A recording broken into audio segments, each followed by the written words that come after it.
comment this morning?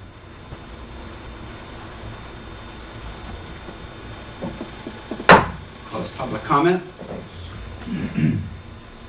See, I'll respond to Mr. Belinsky's question about the Navy. It was a number of years ago. I was interested in what was down in that area, and I discovered an interesting structure which looked like a small astronomical observatory. And it was about the size of, in width, about the size of our double doors there, and about 8 feet tall. So, and it was open, and I crawled around and looked at it, and there was a reporter I was with that day who took a picture. I think it was Eric Hiddle. And we didn't know what it was, and Mr. Hiddle thought it was interesting, so took a picture of me crawling out of this thing, and I think he labeled it as something like mystery item. And then we got all sorts of very interesting calls, emails from people saying, oh, it was used to control 16-inch guns down in Hood Canal. Ranging from that to what it really was a way to observe the torpedo range that existed back in the 50s.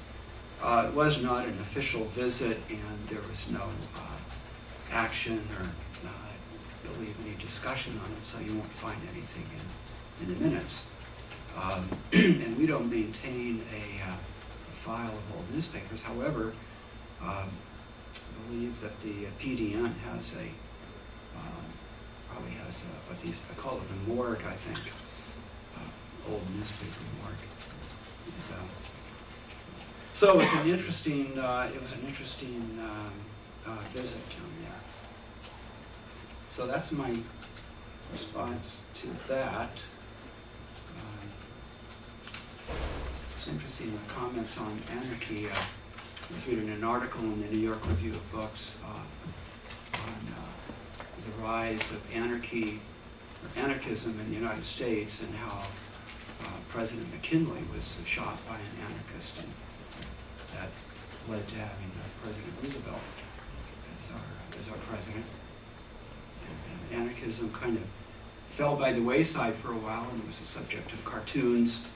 Those with white hair might recall cartoons of anarchists throwing little black bombs. It may have raised its head briefly during the late 60s and early 70s. And I hope that Mr. Fritz is not right when he says that we will have anarchy, but who can predict? And to respond some to once he left. That's unfortunate. Anyway, Donna, you will find that the grant that pays for county commissioners to go to Washington, D.C. for the National Association of Counties Convention does go through Kitsap County. So the amount in question was for, I believe it was Jet Park. It's the parking for 10 days, which is one of the least expensive places, at least the least expensive place I could find. I think it was $83 and something for 10 days, which 4 days was personal time, so I reimbursed that. But anyway, it's as far as I can recall, it was just the one little receipt that I got for that. But and it does look like somebody clarified the 80, like, because it was so faint at some point in time. I don't think I did that. Was that a few years back?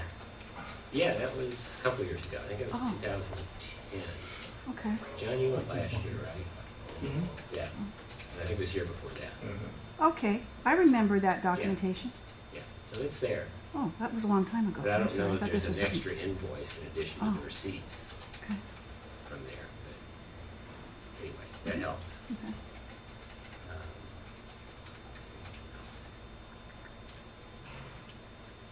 Yeah, and I remember that newspaper article you were in. Yeah. One quick comment, you know, corporations built this country, it's true, corporations did, but hand in hand with violence, unrest, demonstrations, the wobblies, the socialists, the unions, you know, what's going on today is not that unusual.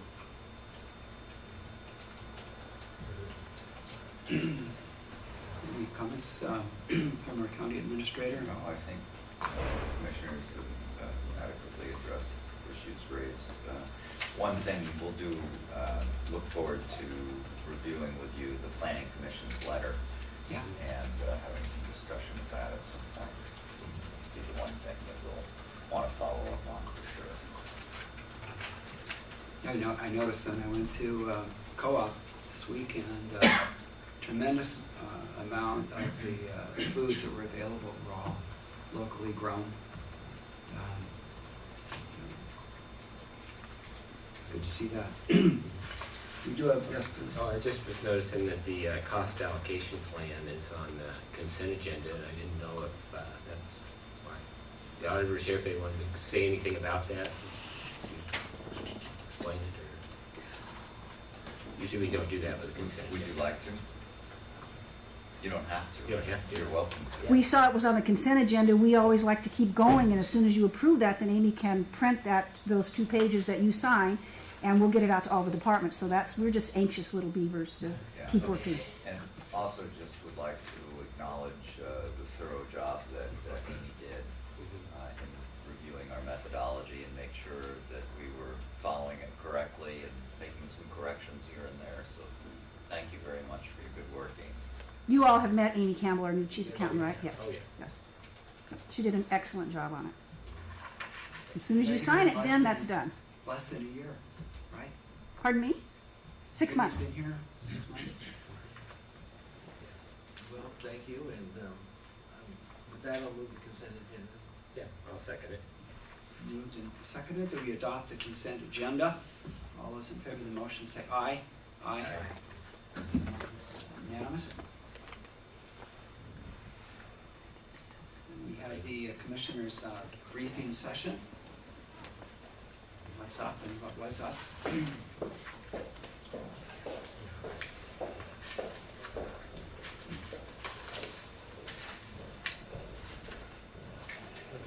Like we mentioned, I did attend the Grange meeting.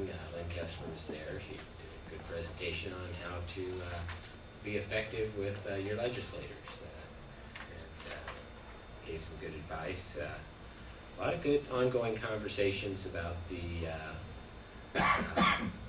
voluntary stewardship program afterwards, and in various settings. Went to Al Latham's retirement party and had conversations there, and probably most places I've gone actually lately, and that was well attended, as it should have been. Now Al's done a great job over the years, and people have a lot of respect for him, and he was given acknowledgement by the state conservation district, and District manager of the year. yeah, district manager of the year, right? So anyway, those conversations keep going. It's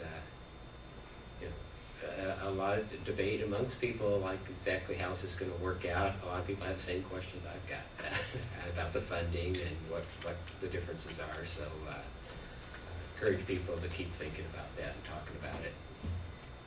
We're still looking at it. Let's see. Calendars go. I don't have this 11 o'clock appointment with the health department. That's going to be another day. I do have a 1:30 conference call with the executive board of the Peninsula Development District on Thursday that I'll work in right before the health board meeting. Let you know about that.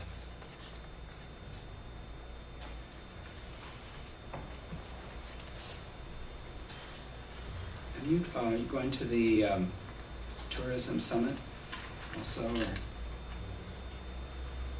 No, it wasn't going to go.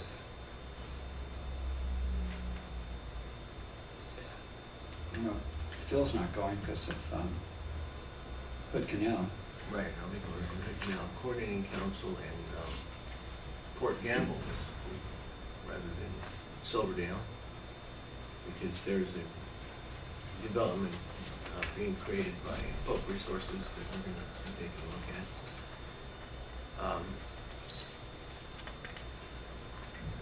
Last week was I was at the Ellensburg for the Legislative Steering Committee meeting. Turned out to be a bit of a nightmare for me since my truck broke down on the pass at night in the middle of nowhere in the city.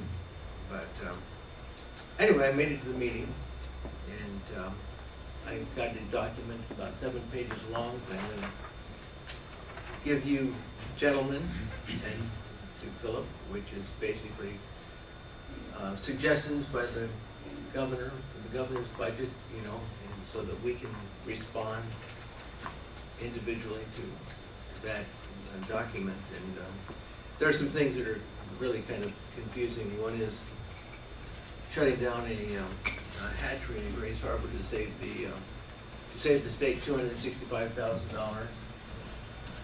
The result, of course, is it's going to cost about $1.4 million in lost revenue to the county from lost fishing. So there's a lot of items like that that just don't seem to make much sense to me. So anyway, I'll have that. I took notes all over my copy, so I have a clean copy coming this morning. I had the meeting with the Fish and Wildlife and the North Olympic Salmon Coalition and the Public Works and the Olympic Discovery Trail people to discuss the trail that headed to Discovery Bay. It was a very nice meeting, actually. People were really working to explain what's going on and what basically Fish and Wildlife, Washington Department of Fish and Wildlife, purchased the property for the railroad grade, but they purchased it through a federal grant from Fish and Wildlife at the federal level. And the stipulation of the grant is for restoration of salmon habitat. It is not for trail. So that's just the way it works. So everybody's kind of looking at the trail along the highway, and NOSCA's looking at whether the water line is required. So that may or may not work. But the other one, you know, if Fish and Wildlife can create restoration in such a way that a trail works, then the trail might be able to be put in there. But the whole restoration program has got to be put together first. And they can't imagine that will be put together with the trust left in place. So anyway, it went very smoothly, the meeting did. It sounds unlikely then that a trail. Yeah, Public Works will be working with NOS, you know. The reality is there may not be enough room along the side of the highway as well. And there was only one kind of negative comment in the entire meeting, and the gentleman that said it backed off immediately. But he said, he was talking about the trail ending in Glen. He says, well, if this is an interruption in the trail, there's no sense in us moving one more foot toward Jefferson County. And I think he heard himself say that and said, well, I don't really mean to say that. Because right now, I mean, the trail starts in Glen. I've used it several times myself. I'm willing to start on the trail wherever it starts. So, but that's the only negative comment in the entire meeting. The Olympic Trails people told NOS, go forward, we want to see a trail, so. Yeah, I didn't quite know what to expect, and I went very smooth.